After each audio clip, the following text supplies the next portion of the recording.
Now, before we get too far in this video, I want to go ahead and state right off the bat that I have not played Xenoblade Chronicles 1 or 2. I have not played the other Xenoblade game that came out on Wii U. Um, I have not played.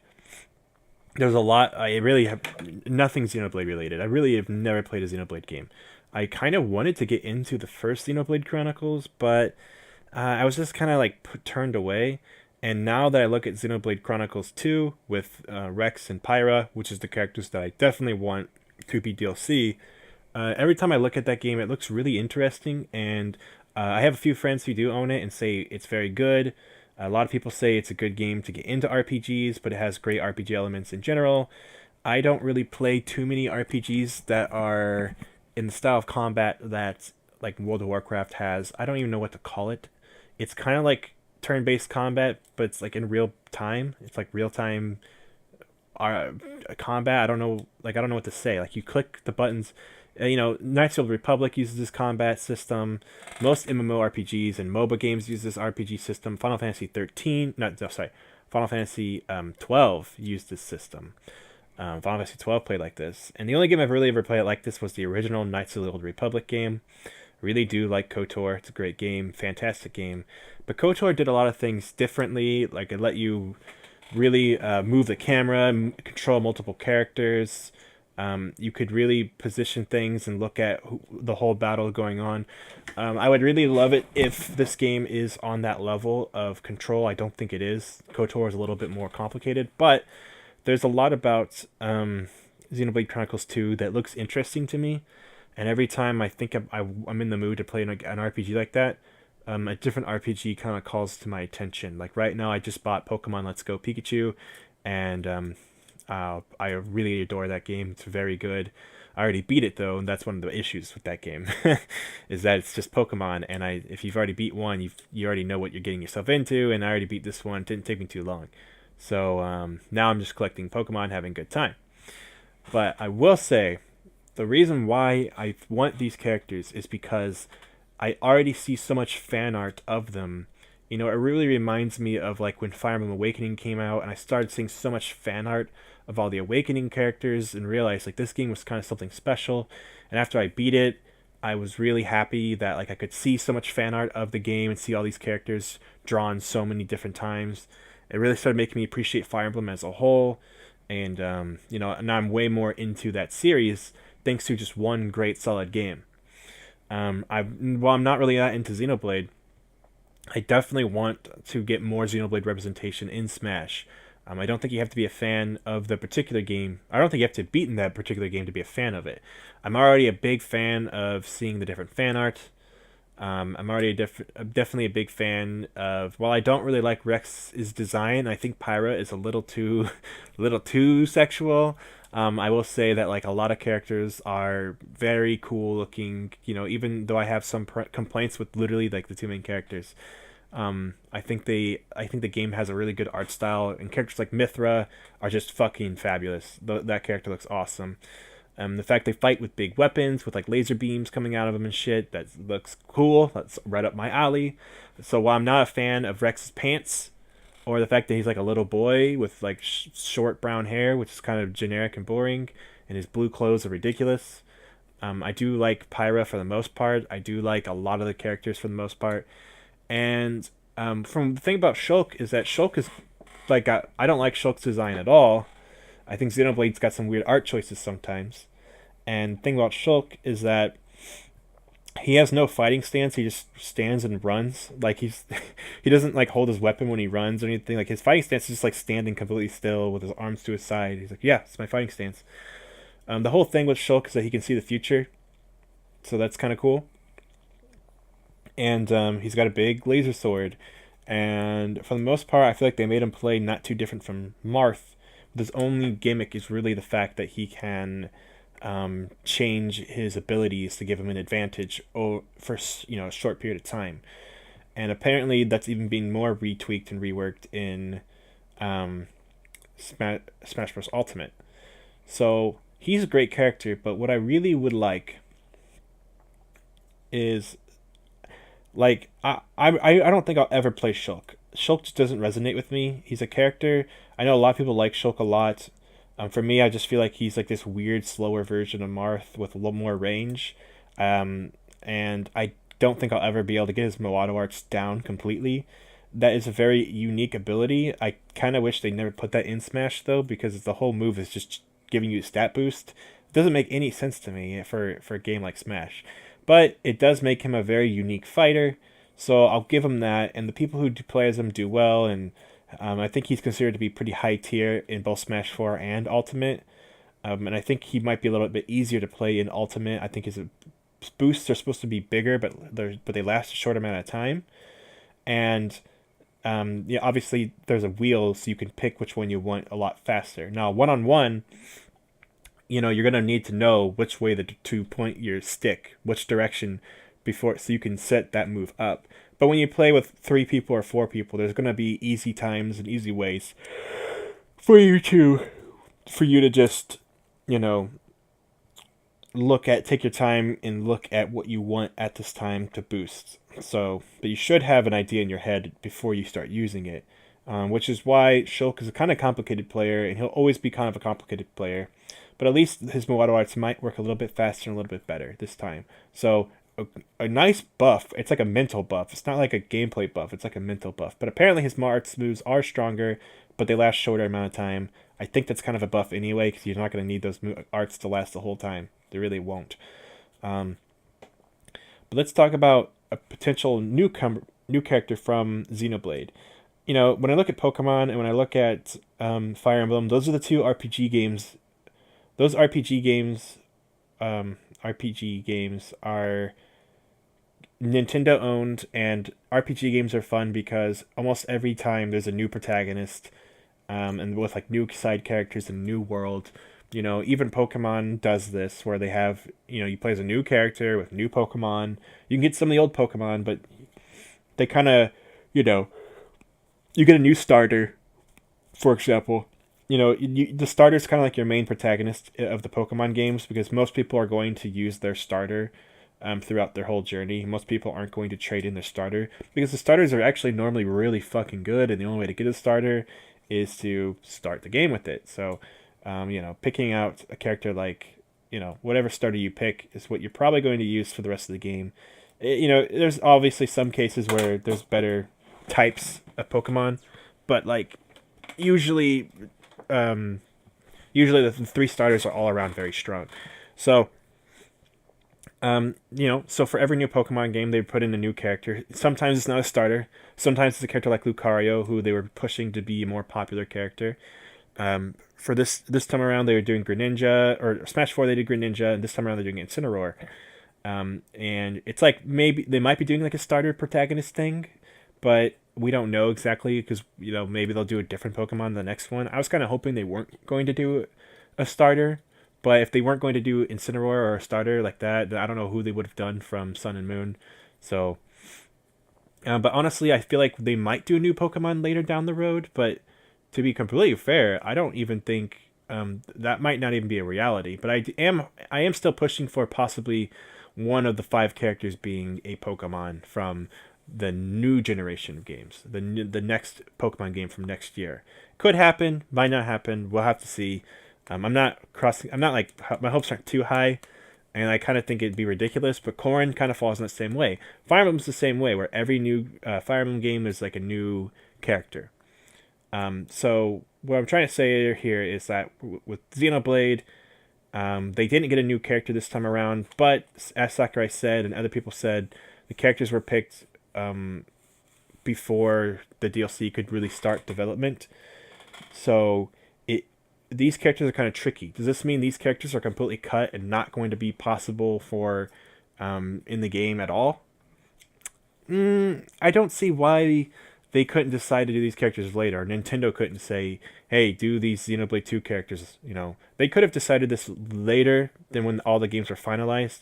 The DLC could have been finalized way after the characters for the base game were finalized.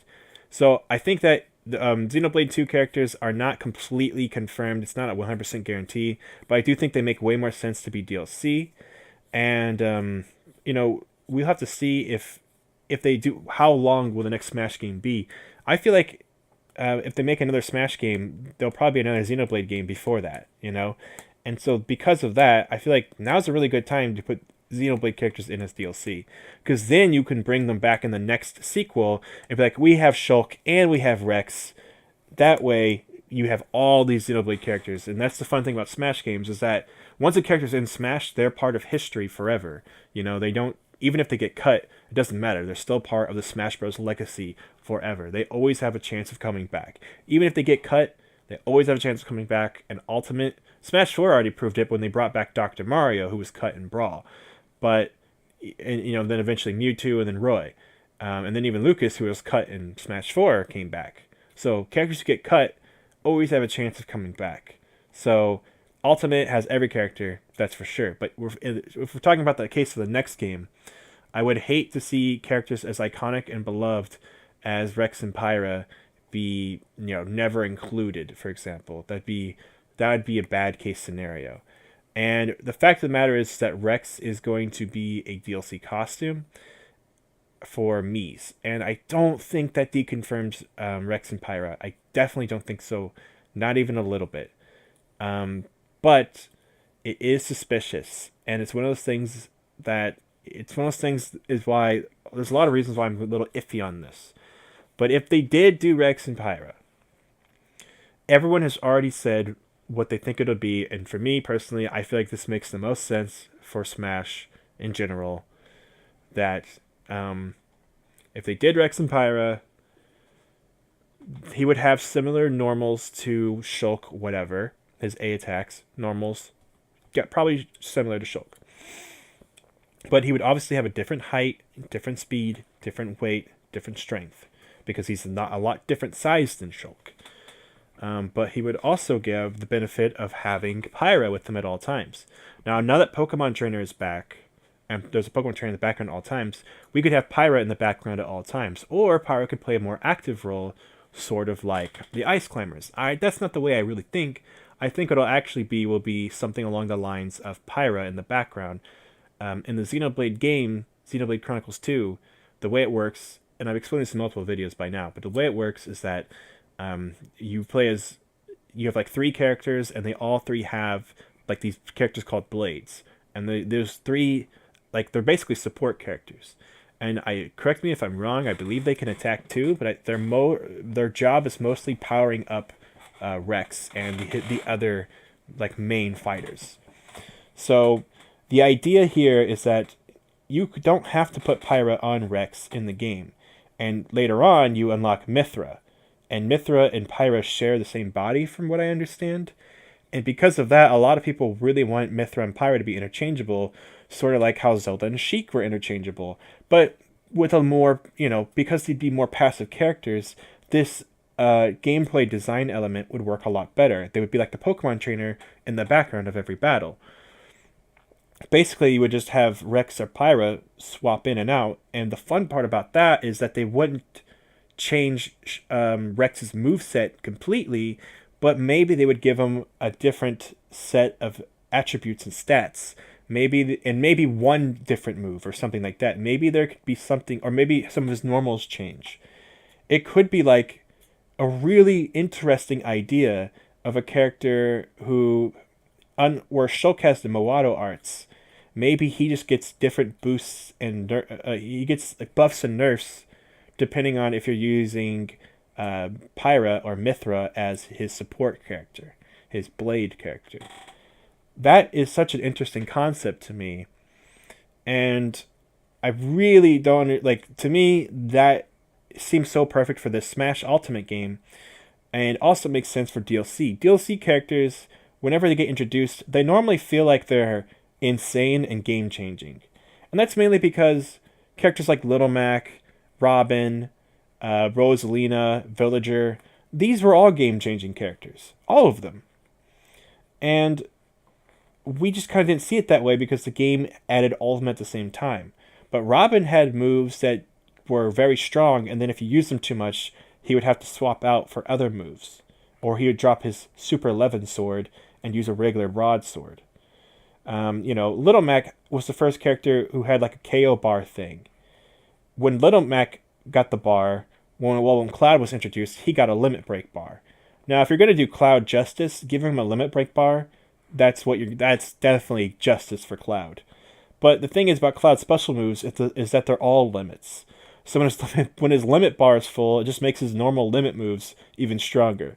So to me, I'm not sure if this is the actual justice for Cloud. It's kind of weird the way it's set up, but it makes more sense than giving him moves like Fire and Ice and Bolt. Just giving him his limits as special attacks. I think that's the best way to do Cloud. I feel like the way they did Cloud was the best. And so basically, what I'm trying to say is that, you know, because of characters like Little Mac and Villager and Shulk and Rosalina and Robin, who all feel like they're game changers, um, we have more DLC characters who all feel like game changers. Like Ryu, it was insane because he has the way, depending on how you press the A button, changes his normals. Depending on if you actually do an actual command input from Street Fighter, will make his special attacks stronger. But you can manually do special attacks. With Ryu, you almost never need to press the B button unless you really want a guaranteed recovery and you're too afraid of messing up doing the Shoryuken and hitting a Hadouken instead on accident. Or like turning around shooting Hadouken when you want to do the Tatsu. So it makes a lot of sense that the next character. Oh yeah, we should. I mean, I already talked about Cloud, but then you have Bayonetta. I don't even need to say anything about Bayonetta. You guys know how she changed the game with her fucking slow down time counter shit. Her ability to chain attack in the air with like up B and side B that gives her so much air, makes her recovery stupid, and makes it her recovery is mostly stupid for doing these chain combos that make people die really early on in the maps. It's the reason why they have to ban more maps. Like, holy shit. So yeah. So it just makes sense to me that every time a new character comes out, they make these really insane game-changing rules. I think Rex, with the ability to have Mythra and Pyra changing, giving him different abilities, I just feel like it makes too much sense for a DLC character at this point. The fact that there was no way Xenoblade 2 could have been represented in Smash because the characters were finalized while that game was still in development. You know? That's really sad, but it's like, it doesn't mean the end. I think that Rex and Pyra are very successful Nintendo characters. I think they are probably the most beloved of Xenoblade characters to date. And I think it's because Xenoblade 2 did so well, and I think the reason why it did well is because it was an early Switch game, and people were really interested in Xenoblade because of Shulk in Smash Bros. 4. So I think that their inclusion is kind of coming full circle, and it would make a ton of sense for them to be included in the game. As far as their individual moves, besides the fact that Mythra and Pyra change out, I'm sure there's plenty of moves there. They made a moveset for Shulk. They probably could make a moveset for Rex and Pyra. Now, the reason why I'm not getting too into the details is because I really haven't played that game. Like I said, I have not played Xenoblade Chronicles 2. But if they were in Smash, I would definitely play as them because I would love to see how they would work. I'm far more interested in Rex and Pyra than I am in just Shulk. I would want to learn more about these characters, and honestly, I probably do want to buy Xenoblade 2 someday. Obviously, time's running out. It's Smash Bros is coming out in like 2 weeks, so I the idea of me getting that game before Smash is out is probably not going to happen. But the idea of me getting that game before these characters come out as DLC, that is a real possibility. It all depends on how fast they announce these characters. Maybe they might announce Nintendo DLC characters first, but they might start big. They might start with their best announcement first. That seems to be like what Dragon Ball FighterZ did as far as DLC. And honestly, we can't tell Soul Calibur yet, but it seems like their first best DLC announcement is 2B, and I feel like that's got to be the best choice possible. To me, I feel like that's the most hyped DLC character. There's nothing that's going to beat that. When it comes to Tekken, obviously Season 2 and Season 1 are different. But if we count only Season 1, they saved their very best for last with Noctis. But if you count Akuma, that's like a big thing. That's a really big game changer. So I don't know if we should count Akuma, but I kind of do.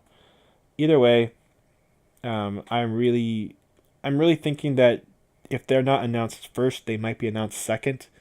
I feel like Rex and Pyra would either be announced first or second, because these are Nintendo characters that everyone people really wanted them to be an Ultimate. They're saying if there's going to be a new Smash game, the new Xenoblade characters would make absolutely the most sense.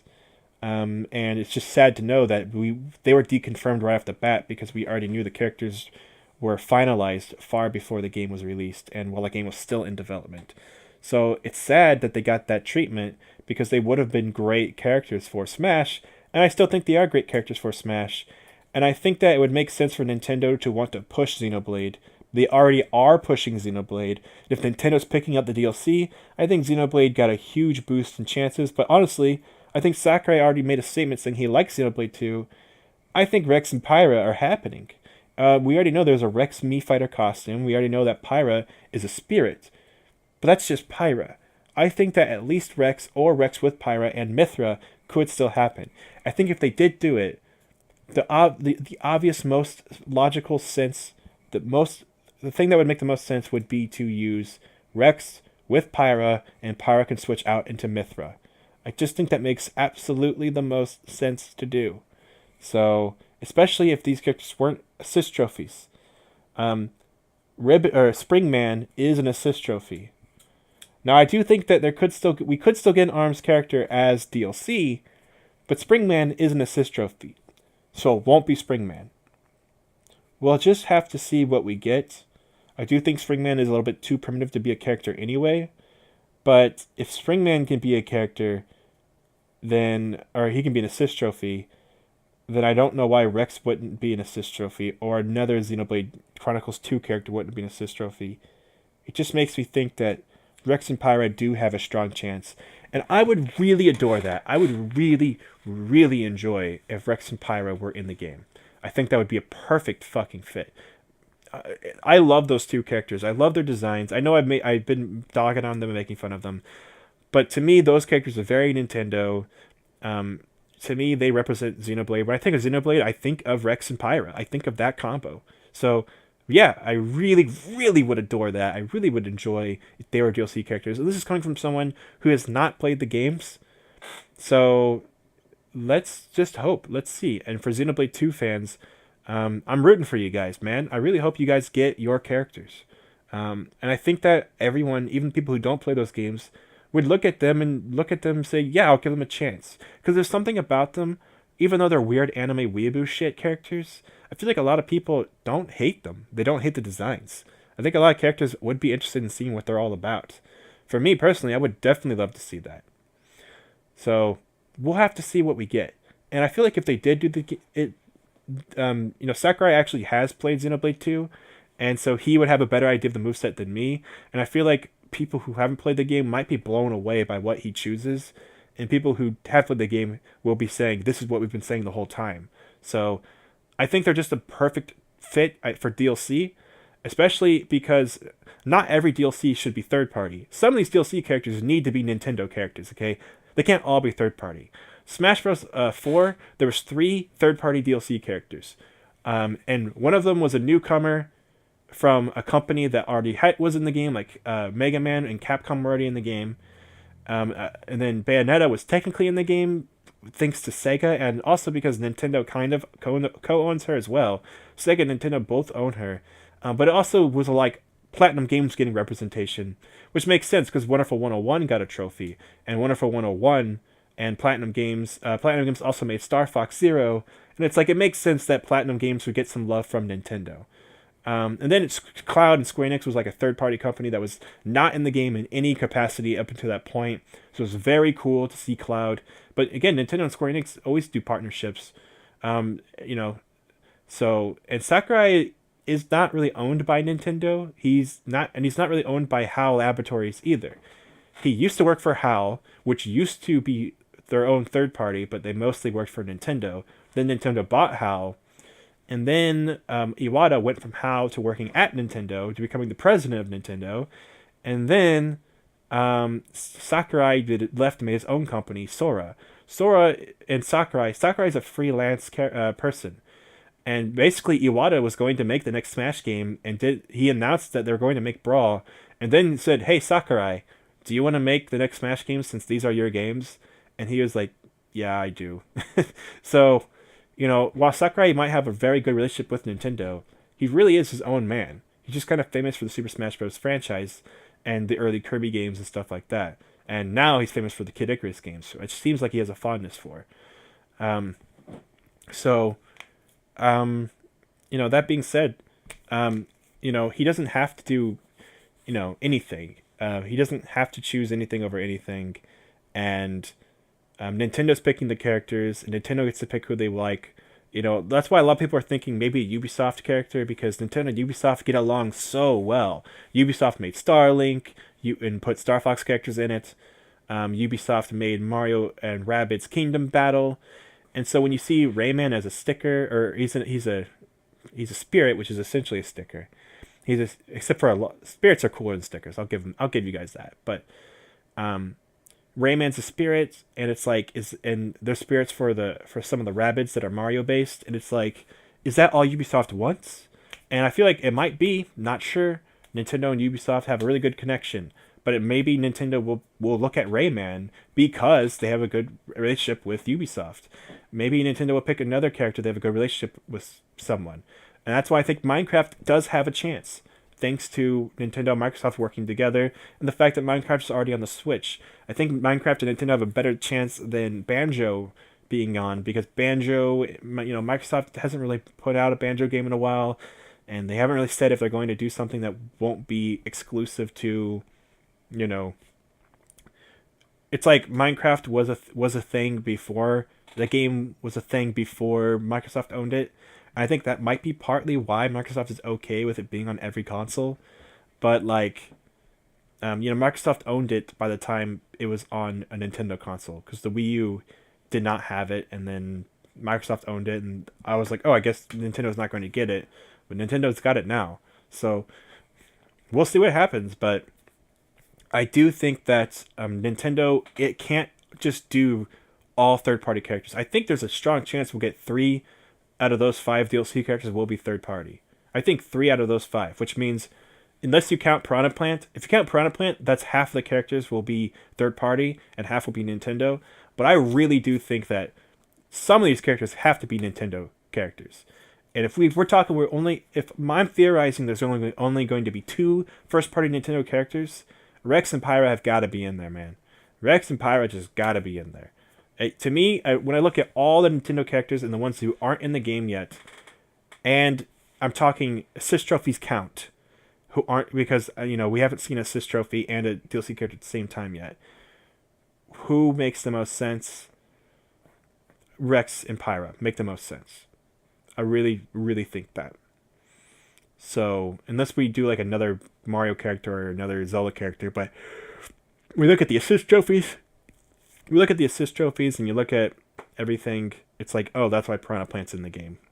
When you look at all the other characters and everything, I really don't know who they would do for another Nintendo character. Maybe another Pokemon.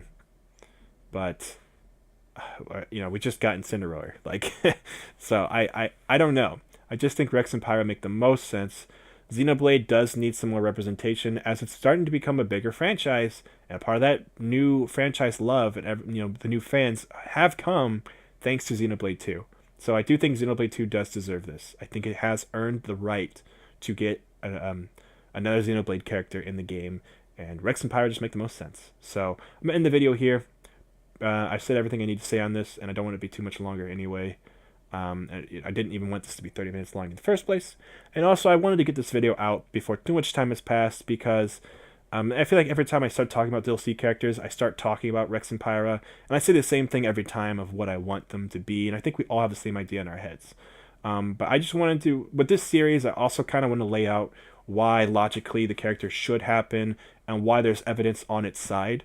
So I wanted to say, why Rex and Pyra absolutely make the most sense for a Nintendo character, but they also make a lot of sense for for their amount of popularity. They also make a lot of sense for their timing, because they weren't cut. They're not added in. If Smash Bros. Ultimate came out 2 years from now, I promise you Rex and Pyra would have been in the base game. But because the characters had to be finalized before that game could even come out and we could see the success of it, that's the only reason why they're not in the game. I promise you. If Smash Ultimate came out, was being developed, and they were making the characters while Xenoblade 2 was already out, I promise you Rex and Pyra would be in the game. And that's why so many people think, like, why aren't they in the game? I'm telling you guys, they would have been in the game. And that's why I definitely think they're going to be DLC. So I'm in the video here. Smell you guys later.